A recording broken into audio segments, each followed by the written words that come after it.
Greetings to you and welcome to this episode of Grace Podcast. I'm Timothy Muse. I'll be your host as we spend this time together today.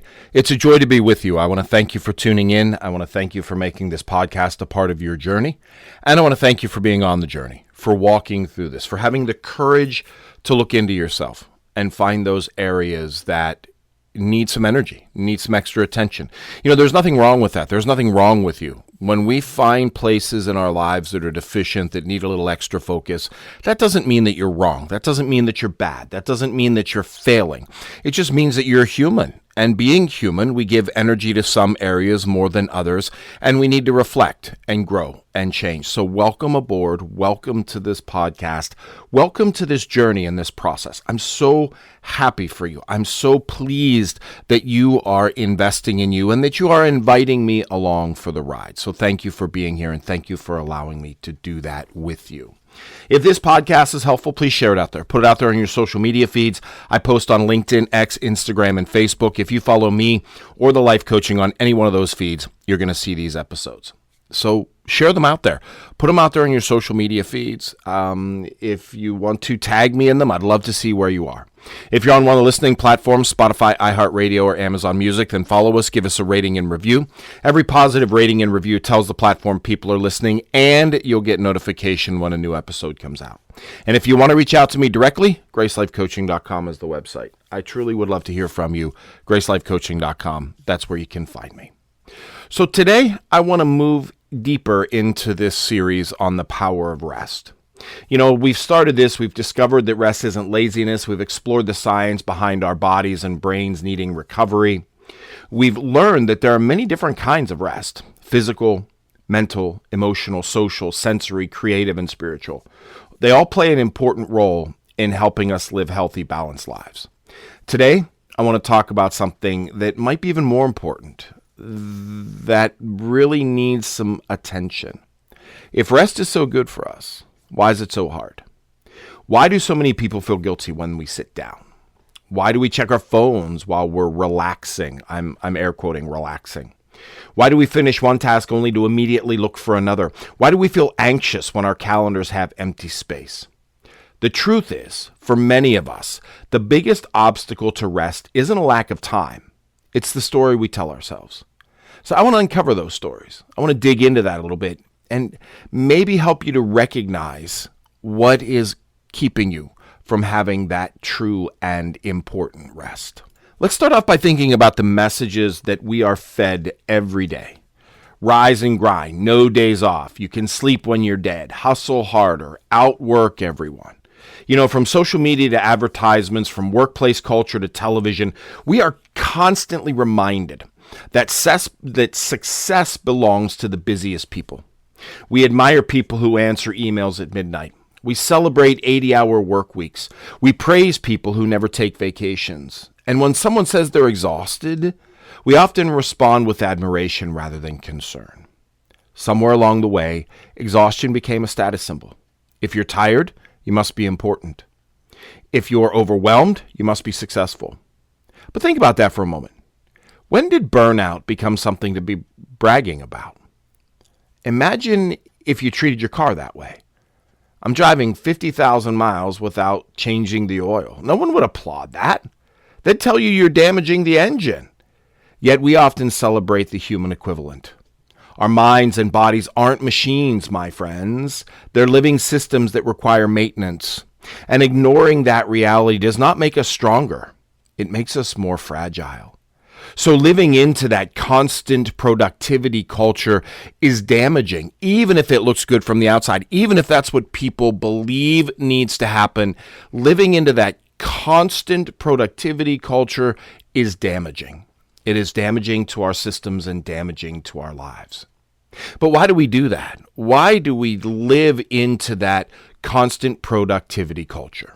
Because for many people, they believe they are what they accomplish. They believe they are what they accomplish. They believe they are their work. Their identity is their work. When you think about introducing yourself, all right, you introduce yourself to someone new. And you lead with what you do for a living. I'm a teacher. I'm an entrepreneur. I'm a nurse. I'm a business owner. This is my work. And there's nothing wrong with taking pride in your work. Okay, work matters.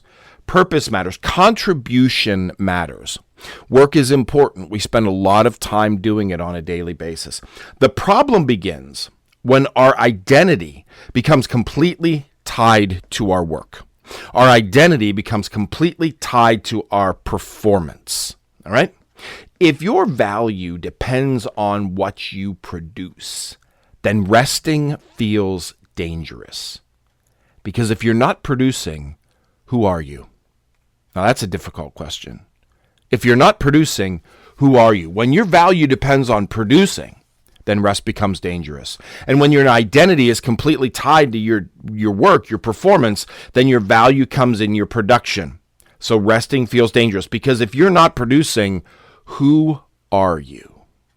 I want you to dwell with that for a minute. That's a difficult question. Many of us have never separated our worth from our work. But here's something worth remembering. Our worth isn't tied to our work. A newborn baby has done absolutely nothing to earn love. Absolutely no work at all. No accomplishments, no productivity, no achievements. Yet we recognize that baby's value immediately. And why? Because humans are valued for who they are. Human worth isn't earned. It's inherited. Somewhere in adulthood, many of us have forgotten that. We begin to believe that we have to prove our value over and over and over again. And so rest becomes uncomfortable because it interrupts that proving. If someone has to prove their worth, prove their place over and over and over, they are never going to stop and rest. Okay? So when we see our value tied to our work, tied to our productivity, then rest, stopping being productive, actually goes against our value. But once we can separate our value from our work, once we can separate our value from our productivity and see that we have value just because we are, that's a shift. That's a shift that can help us move in a different direction. And coupled with that is fear. All right? This is another reason why we struggle to rest. We're afraid. We're afraid someone else is getting ahead of us. All right?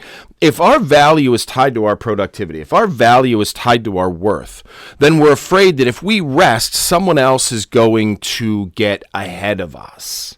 Someone else is going to be further ahead. We're afraid we'll miss an opportunity. We're afraid we'll lose momentum. We're afraid we'll become irrelevant. If we rest, if we stop putting our foot on the gas pedal, we're afraid that someone else is going to leapfrog ahead of us and we're going to lose value and purpose.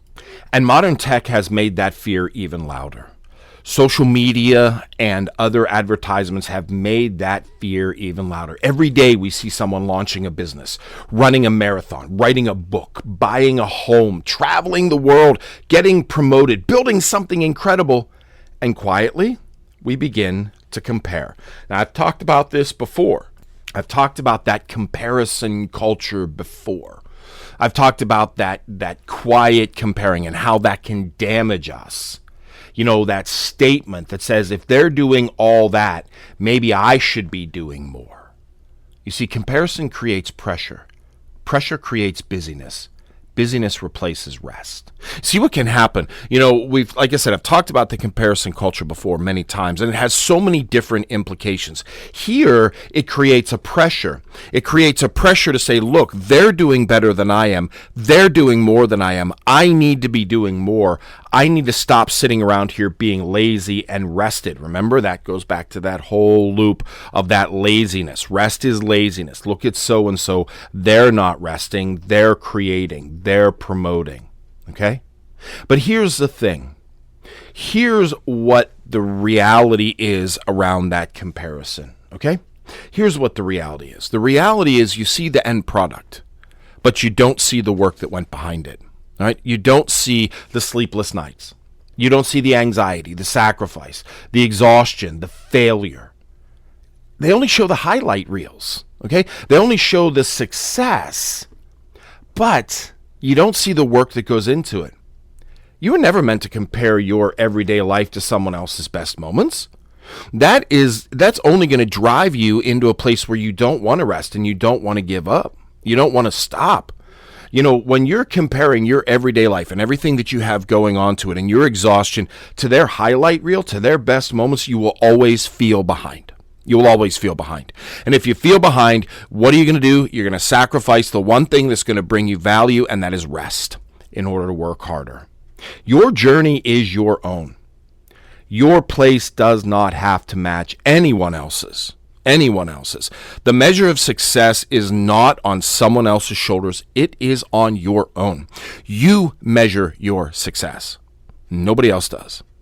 And when we measure our success based on comparing ourselves to someone else, we don't rest, because we will never be them. We will never match them. It doesn't matter how hard you work. I'm telling you, my friends, it doesn't matter how hard you work.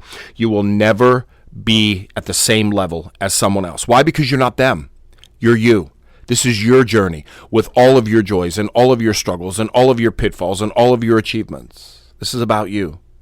So giving yourself permission to rest, getting away from that fear. Yeah, I'm not going to see what they do. That's all right, because I'm not going to run the sleepless nights like they do. So comparison culture really does kill rest. Another idea around why we don't rest is, rest, once we get into quiet moments, it forces us to face ourselves, okay? We stay busy because slowing down means we have to face ourselves. We have to face what's going on in our head, what's going on in our lives, what's going on in our existence. Think about those rare moments when everything gets quiet. No television, no music, no phone, no work, just silence. What happens? Our thoughts begin to surface. They do. When we quiet, our mind goes to work, and it starts to pull out those things that have been there. It starts to pull out those thoughts, right? Old regrets and unfinished grief, anxiety and loneliness, questions we've been avoiding. Sometimes busyness isn't productivity. Sometimes it's protection. Sometimes we don't stop working. Sometimes we don't stop moving. Sometimes we don't rest because we're trying to protect ourselves. As long as we're moving, we don't have to feel. As long as we're accomplishing, we don't have to reflect. As long as we're distracted, we don't have to heal. But healing requires space. And we all need healing, my friends. We do. If you've walked in this world as an adult for more than 10 minutes, yeah, you need healing. We all need healing. There's nothing wrong with that. There's nothing bad about that. We all need healing. It happens. But as long as you're distracted, you don't heal. Healing requires space. Healing requires honesty. Healing requires stillness. Rest doesn't create those emotions. It simply reveals what was already there. And that's not something to fear. It's actually something to invite, because that invitation helps us become healthier. And that's what we want to do, right? That's why you're listening. That's why you're here. That's why you're on the journey, because you want to become healthier. You want to grow and expand and become healthier as a person. That's why you're on this journey. So healing happens in the quiet. That's where we realize what's going on. When we continue to keep ourselves busy and distracted, we don't really allow what's truly inside of us to bubble up. Healing allows that to happen. Okay? So distraction is a big part of not wanting to rest. Using busyness as a distraction, using busyness as a way to keep ourselves from stopping and actually listening to what's going on in our lives. All right? And there's a myth. There's a myth out there. There's a myth, that whole I'll rest later myth. I'm sure you've probably lived into that at some point in time. I know I have. I actually said one of those myth statements here not long ago, but, we've all said something like, I'll rest after this project, or I'll slow down next month, or, things will calm down after the holidays, or once the kids are older, or after I retire. I said the other day, I'll sleep when I'm dead. I said that earlier. Yeah. Okay, maybe. Maybe you will. Maybe those things are true. Maybe you'll rest after this project. Maybe you'll slow down next month. Maybe things will get calmer after the holidays. Maybe once the kids get older, but maybe not. Look, life has a way of filling every available space. One project becomes another. One season becomes the next. One responsibility replaces the last. If rest always belongs to the future, it never becomes part of the present. Let me say that again. If rest always belongs to the future, it never becomes part of the present. One of the healthiest shifts we can make is this. Stop seeing rest as a reward. Start seeing it as a responsibility. Stop seeing rest as a reward. Start seeing it as a responsibility. You don't rest because you've earned it. You rest because you're human. And humans require recovery. We do. We require recovery. Remember, we're not machines. We can't just go and go and go and go and go. Humans require recovery. All right? And let's confront one of the biggest barriers to rest. Let's confront one of the biggest barriers to rest. A simple, tiny little word. And that word is yes. We say yes because we want to help. Yes, because we don't want to disappoint people. Yes, because we're afraid of missing out. Yes, because we like being needed. Eventually, every yes becomes another demand on our energy. All right? Becomes another demand on our energy. Remember I said before, every empty moment will be filled with something. Well, people will ask. And so we say yes, yes, yes, yes. The simple truth is this. Every yes is also a no. When we say yes to one commitment, we say no to something else. Sometimes you're saying no to health. Sometimes you're saying no to family. Sometimes you're saying no to peace. Healthy boundaries aren't selfish. They're wise. So learning to say no is a form of rest. All right? You can't give your best when you're constantly running on empty. Learning to say no isn't about becoming less caring. It's about becoming more intentional. It's about saying no to the things that will drain your energy, all right? Because you deserve rest. You do. You're human. You deserve rest, all right? You don't need permission from anybody else to rest. You don't need permission from your boss. You don't need permission from your family. You don't need permission from society. You give yourself permission. You give yourself permission. You are one with sovereignty and agency. You have autonomy over your being. You have the power and you have the right to give yourself permission to rest, permission to pause, permission to breathe, permission to enjoy a quiet afternoon, permission to read a book, permission to sit on the porch, permission to laugh without feeling guilty, permission to take a nap, permission to leave something unfinished till tomorrow. You have the power to give yourself that permission. And let me say this, if you're in a structure where giving yourself that permission comes with consequences, then maybe it's time to start questioning that structure. Because you have that permission. You have that permission. Life isn't measured only by what we accomplish. It's also measured by what we experience. The conversations and the sunsets and the quiet moments and the walks and the friendships. The ordinary moments that remind us that we're alive. If you're always rushing toward the next achievement, then you're going to miss the life that's happening right now. You have the power to give yourself permission. You do not need to get that permission from anybody else. Okay? Remember that. That permission is in your hands and nobody else's. You don't need to. You don't need to. All right. So here's my challenge for you. Here's my challenge for you. It's something that I would like to encourage you to do. Every day, schedule a little bit of time. 10, 15 minutes. No productivity, no multitasking, no phone, no television, no checking email, just 15 minutes. And I think every episode is going to have something similar to this because the challenge is to rest. The challenge is to rest. Schedule some time to rest. Look, you have to be intentional. It's not going to happen on its own.